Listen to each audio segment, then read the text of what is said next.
Bonjour et bienvenue à ce webinaire de présentation des nouvelles fonctionnalités de Coprog. Je suis Anne-Cécile Sylvé, directrice adjointe de Londa, qui pilote et porte Coprog. Et Florian Fabak, cofondateur de Bleu Matin et concepteur et développeur de Coprog. Alors, Coprog a été lancé en octobre 2023, a rencontré un fort intérêt depuis son démarrage avec de nombreux utilisateurs et utilisatrices. Suite à une observation après une année d'usage, suite à des retours des utilisateurs et utilisatrices et une recherche-action également menée par deux chercheuses, Céline Schall et Élise Chisvatine, nous avons identifié à la fois des besoins d'amélioration et des besoins de nouvelles fonctionnalités. Ce webinaire a pour objet de vous présenter ces évolutions. Donc, sans plus tarder, je laisse Florian vous guider et présenter ces nouvelles fonctionnalités. Donc, les nouvelles fonctionnalités vont arriver sur Coprog en 3 temps. Et pendant que je me connecte, je vais vous introduire à la première fonctionnalité qui arrive. Cette première fonctionnalité concerne la fiche projet. Donc, je vais aller sur le listing des projets. Ici, rien n'a changé pour l'instant. Et je vais chercher un projet en particulier. Donc, on voit ici que quand je vais au survol de ce projet, à la place de voir toutes les étapes de la tournée, j'ai en plus maintenant un cercle qui m'indique qu'il y a une tournée a priori en Bretagne de février 2025 à mars 2025 et qu'il y a 4 structures de diffusion qui y participent. Donc je vais me rendre sur la fiche projet. Je vois effectivement pas mal d'informations sur le projet, un participant qui est le pilote du projet, l'initiateur du projet, et ici je vois la tournée février 2025, mars 2025. Donc précédemment, vous aviez directement l'agenda du projet sur Coprog. Maintenant, on s'organise en tournée sur un projet pour plusieurs objectifs. Le premier, c'est de favoriser le regroupement des différentes dates d'un projet au niveau géographique et au niveau temporel pour que ce soit plus cohérent au niveau coprogrammation. Et le deuxième, c'est de mettre en commun toutes les informations du projet sur toutes les tournées, quelle que soit la temporalité ou la géographie. Donc on voit que j'ai la tournée de février 2025, mars 2025. Je vais me rendre sur la page de la tournée. On est bien sur cette tournée et je vois ici le planning de la tournée où ce planning a beaucoup changé. On s'est inspiré de ce que vous utilisez déjà, notamment les fichiers Excel que vous avez pu nous envoyer, pour refaire le planning de tournée. On voit ici donc les différentes étapes. J'imagine que je pourrais me positionner début mars, puisque il y a un trou dans le planning de tournée. Et donc pour me positionner, je vais simplement notifier que je suis intéressé par cette tournée. J'ai donc ma programmation, je suis intéressé, je n'ai pas encore ni de date en option, ni de date confirmée. Pour poser une date en option, je me rends sur le planning et je peux assez simplement ajouter une option. Je vais même ajouter 2 options. Et pour ajouter une date confirmée, c'est aussi simple. Je me positionne sur la colonne de gauche et je peux ajouter une date confirmée. Je viens d'ajouter mes options et je viens de voir que la tournée s'est mise à jour. Alors le problème, c'est que la tournée qui était que sur la Bretagne, maintenant, est sur toute la France. Donc je vois assez facilement que c'est pas cohérent géographiquement, du moins. Peut-être qu'en fait, je vais enlever mes options. La tournée paraît plus cohérente sur la Bretagne. Je vais me retirer de cette tournée. Et puis, je vais aller plutôt créer ma tournée en Grand Est, parce que je suis sur Nancy. Et donc, je vais sur créer une tournée. Donc là, par exemple, je vais créer une nouvelle tournée Grand Est.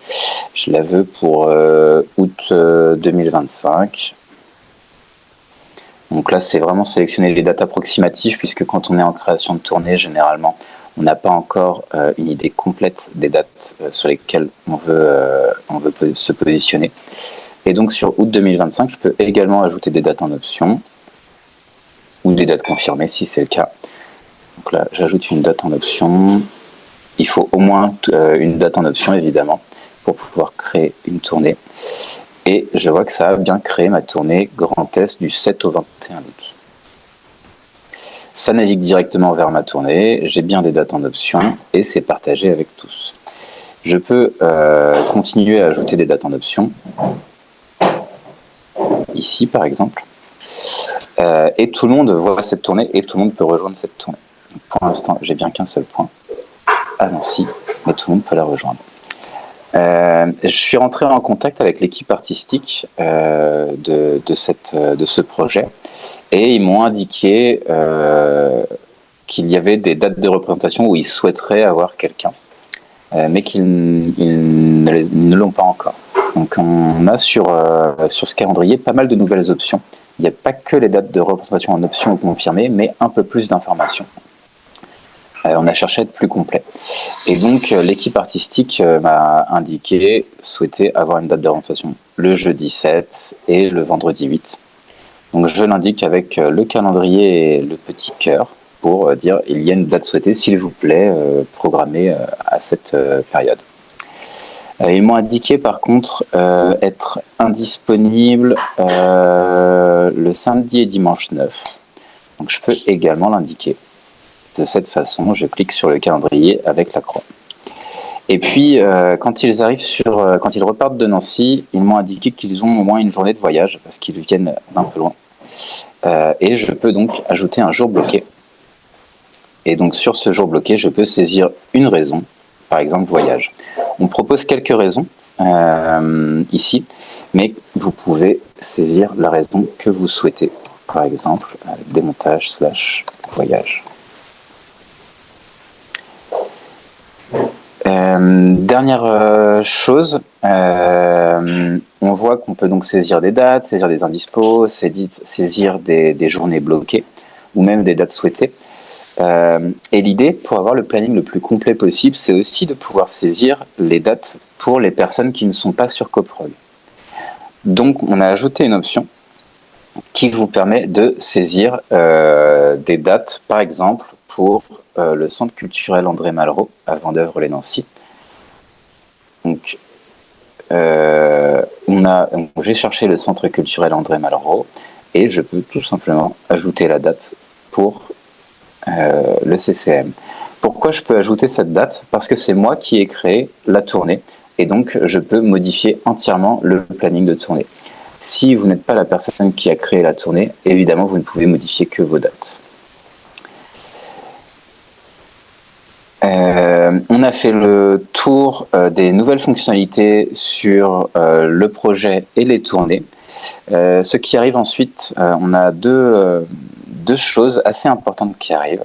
La première, c'est l'ajout d'équipes artistiques dans les tournées et les projets, ce qui permettra directement aux équipes artistiques d'indiquer leur date de non-disponibilité, leur date souhaitée, ou s'ils sont sur une date qui n'est pas sur Coprog, ou leur réservation pour démontage et voyage.